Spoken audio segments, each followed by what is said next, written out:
పోయిన కోటరీల మధ్య ఉన్న ఓ ప్రజానాయకులారా ఆలోచించండి, మీ భవిష్యత్తు ఏమవుతుందో ఊహించుకోండి. ఇది విజయసాయిరెడ్డి గారు, మాజీ ఎంపీ విజయసాయిరెడ్డి గారు ఇచ్చినటువంటి ఒక రహస్య బహిరంగ సందేశం. ఏ సందేశం ఆయన ఎందుకు ఇచ్చాడు? ఆయనకి ED enforcement directorate liquor sales కేసులో విచారణకు రండి బాబు అని చెప్పేసి ఒక నోటీస్ ఇచ్చాడు. ఆ నోటీస్ ఇచ్చిన తర్వాతే ఈ క్రిప్టిక్ మెసేజ్ ఫేస్బుక్లో కానీ మరో చోట కానీ కనపడుతున్నాడు. నిజంగా ఆయన ఇచ్చాడా లేదంటే ఏదన్నా ప్యారడీ అకౌంట్ నుంచి వచ్చిందా మనం చెక్ చేయాల. ఆ సందేశం ప్రకారం ఇంకా లోపల ఏమని రాసిందంటే, ఇంటెలిజెన్స్ అధిపతులు, మిసైల్ గన్స్, రక్షణ సైన్యం, ఇంత ఉన్నటువంటి వెనుజులా అధ్యక్షుడిని, ఆయన భార్యని అరెస్ట్ చేసి అమెరికా బేడీలు వేసి మరీ తరలించింది. వారికే ఆ గతి ఉంటే మరి మన పరిస్థితి ఏంటో ఆలోచించండి అని. అంటే ఈయన ఎవరికి సందేశం ఇద్దాం అనుకుంటున్నాడు? జగన్మోహన్ రెడ్డి గారికి సందేశం ఇద్దాం అనుకుంటున్నాడు. కోటరీలో బందీలుగా ఉండిపోయినటువంటి ఓ ప్రజానాయకులారా, జగన్మోహన్ రెడ్డి గారికి కోటరీ చుట్టూ ఉంది. ఈయన మాత్రం అంతకుముందు కోటరీలో ముఖ్యుడు కదా, ఈయన మాట వినడం లేదు అని చెప్పేసే కదా, ఈయన మాట చల్లనియలేదు, వేరే వారి మాట వినని పక్కన పెట్టారు అని ఈరోజుకి ఆయన ఆరోపిస్తాడు.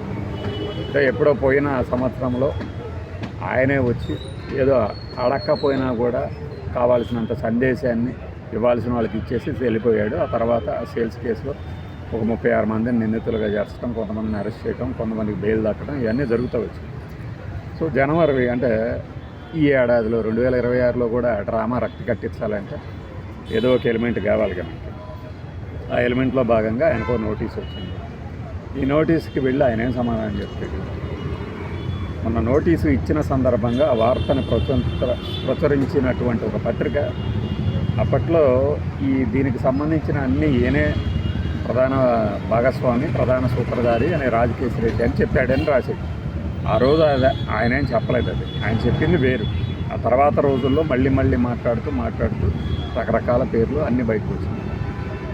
ఇప్పుడు ఈ క్రిప్టిక్ మెసేజ్ అంటే రహస్య, డబల్ మీనింగ్ డైలాగ్ కాదు కానీ రహస్యంగా ఆయన ఏదో సందేశం ఇస్తున్నాడు అనుకుంటే, ఒకవేళ నిజంగా అది ఆ ప్యారడీ అకౌంట్ నుంచో లేకపోతే ఆయన ఒరిజినల్ అకౌంట్ నుంచో వచ్చింది అనుకుంటే ఎవరిని బెదిరిస్తున్నాడు?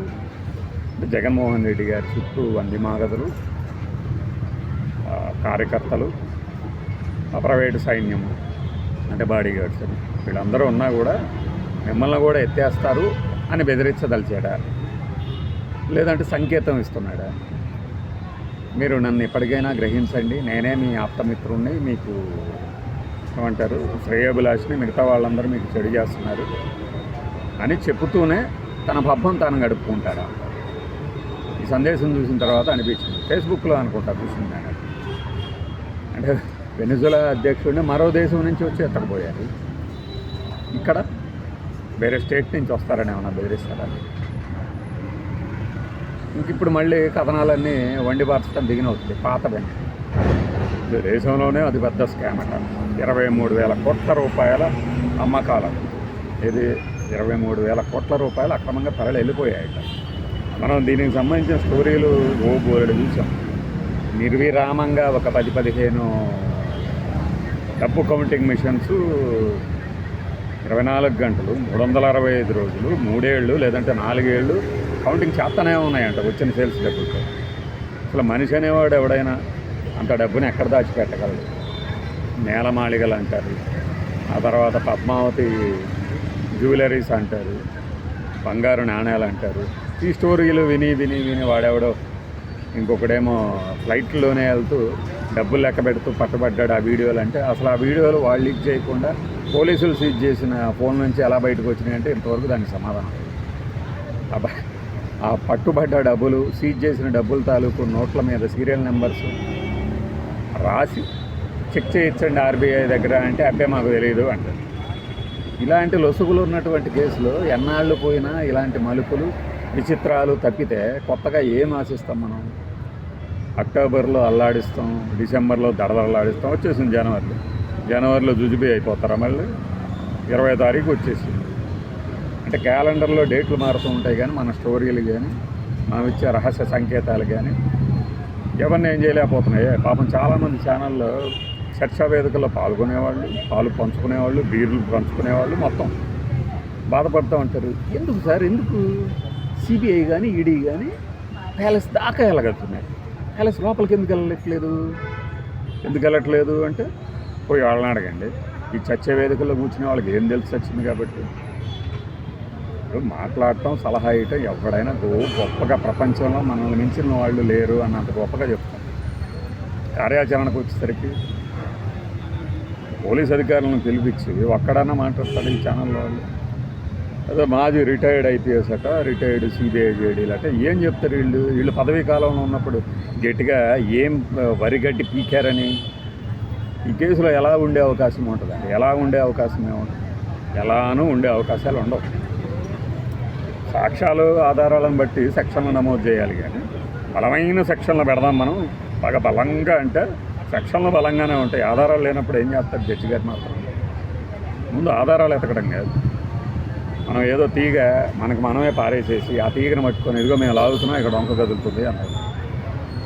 ఏంటి సేల్స్ కేసుకు సంబంధించి మీరు ఏం ప్రూవ్ చేస్తారంటే గట్టిగా మాట్లాడేది అసలు ఆ రోజున అందరూ స్కాన్ చేయడానికి వీలు లేకుండా చేశారు, మొత్తం డబ్బులే క్యాష్తోనే అడిగారు అంటే ఆ ఒక్క పాయింట్ని పట్టుకొని ఎవరిని బుక్ చేస్తారు అంటే డబ్బులు చెల్లింపుల్లో 200 ఉండే బాటిల్ని వీళ్ళు కావాలని 300కి అమ్మారు, 100 రూపాయలు వెనకేసుకున్నారు అనేది అభియోగం అయితే దాన్ని ఎలా ఏపీ ట్రెజరీకి బొక్క పడింది అని ఎలా ప్రూవ్ చేస్తారు? మరి ఆ 200 ఎంఆర్పి ఉండి అందులో 180 ఖజానా కేసి 20 రూపాయలు వీడు నొక్కితే కదా, వీడు నొక్కినట్టు ఎక్స్ట్రా వసూలు చేశారు. ఎక్స్ట్రా వసూలు చేస్తుంటే మనుబాబులు ఊరుకుంటారా? ఊరుకోకనే కదా పక్క రాష్ట్రాలకు వచ్చి మరీ తాగారని చెప్పారు. ఇప్పుడు హాయిగా ఎవరి రాష్ట్రంలో వాడు తాగుతున్నాడా? ఇంకా మందుకు సంబంధించి ఏవైనా ఆధారాలు సేకరించాలంటే ఏలూరులో జరిగినటువంటి మరణాలకు సంబంధించి ఒక ఎంక్వైరీ కూడా వేశారు. మళ్ళీ అది కూడా వేసి కూడా సంవత్సరం దాటుతున్నట్టు. అది ఒకటే ఆధారం. అప్పట్లో మొత్తం మద్యం విక్రయాలు మొత్తం ప్రభుత్వమే చేసింది కాబట్టి, ఈ తాగిన వాళ్ళు కూడా ప్రభుత్వం మద్యమే తాగారు కాబట్టి చస్తే దానివల్ల చచ్చారు అని కానీ రిపోర్ట్ తీసుకురాగలిగితే దాని ద్వారా కొంతమంది అయినా ఫిక్స్ చేయొచ్చు. మనమేమో అది తీసుకురాలేనప్పుడు ఏమవుతుంది? ఏ పరంగా నిరూపిస్తారు? మరి మనకు నైతికంగా రాజకీయంగా బురద చల్లడానికి తప్పితే ఇప్పటికీ బోలెడుసార్లు చెప్పుకున్నాం వీటి గురించి.